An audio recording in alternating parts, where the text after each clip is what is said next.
Hey guys, welcome back to another video here on vacation. Still have a few videos to make, and this is another one I could do with the time I had. So yeah, let's get right into it. As you guys hopefully saw in the title, the idea of stop living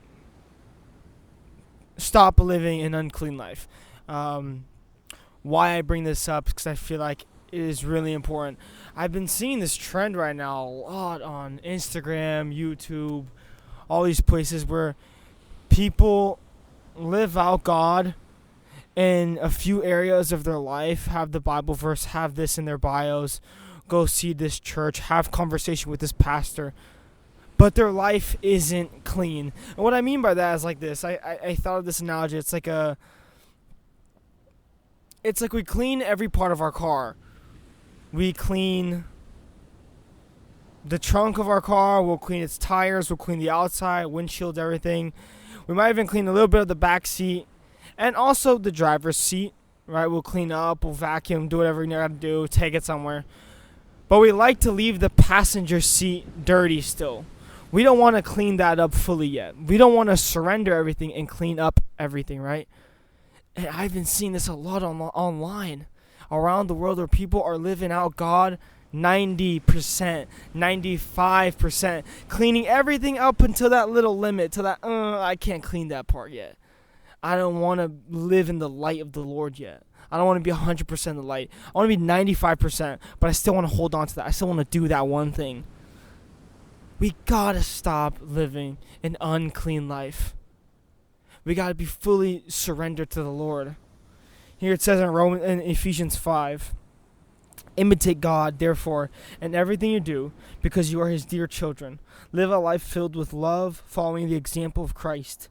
He loved us and offered himself as a sacrifice for us, a pleasing aroma to God. And we can go down a little bit. It just talks about a lot of things we shouldn't do here, right? Read it for yourselves, please. Romans 5:3-9, right? Read it for yourself. It's a lot of things that we shouldn't be doing.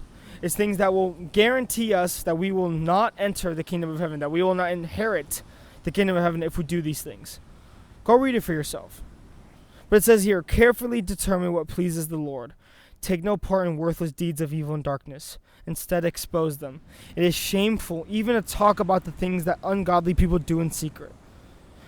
But their evil intentions will be exposed when the light shines on them.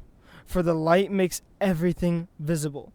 That is why it is said, awake, O sleeper, rise from the dead, and Christ will give you light. It's kind of the point here, right?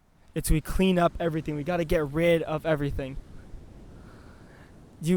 We can't just have this 50-50, this 95-5, or I'm going to abstain from sexual immorality. I'm going to be pure, or I'm going to go away from impurity. I'm going to do all these things, but I'm going to have a little bit of greed. Right? That's not what this is saying. This isn't saying, oh, participate in what people do, but just don't think like them. Right? Guys, I've seen so many people around me, they're Christians, that they call themselves Christian, and they want to, be at the church, and I'm proud of them, and I see them make so many far steps forward. And then Instagram later that night, I see them at a party, drinking and doing all this stuff, and sometimes they're not drinking, and that's okay. I'm not saying as a Christian you shouldn't go to parties or do anything, your life is going to be miserable. That's not the point. But if you want to live out what God has given you, why are you going to put yourself in a place where you're allowing for evil things to happen to you? Yes, you may have the will of a righteous person, but why are you in the middle of unrighteous people? And I've heard the trope sometimes where say, oh, well, I'm preaching the word there. I'm preaching the good news. If you are, great for you. I'm not here to judge you. Only you know what you're going to do at those places, what you're going to do with those friends and those people. It's not for me to judge. I don't know what you're going to do. I don't know you. It's not my place. You know what you're doing at those parties. And let me tell you, I don't go to parties. I don't go to any of those places where I know only evil things will be there for me. Right? Don't participate in things these people do. For once you were full of darkness, but now you have a light from the Lord. So live as people of light, for this light within you produces only what is good and right and true. clean up your life.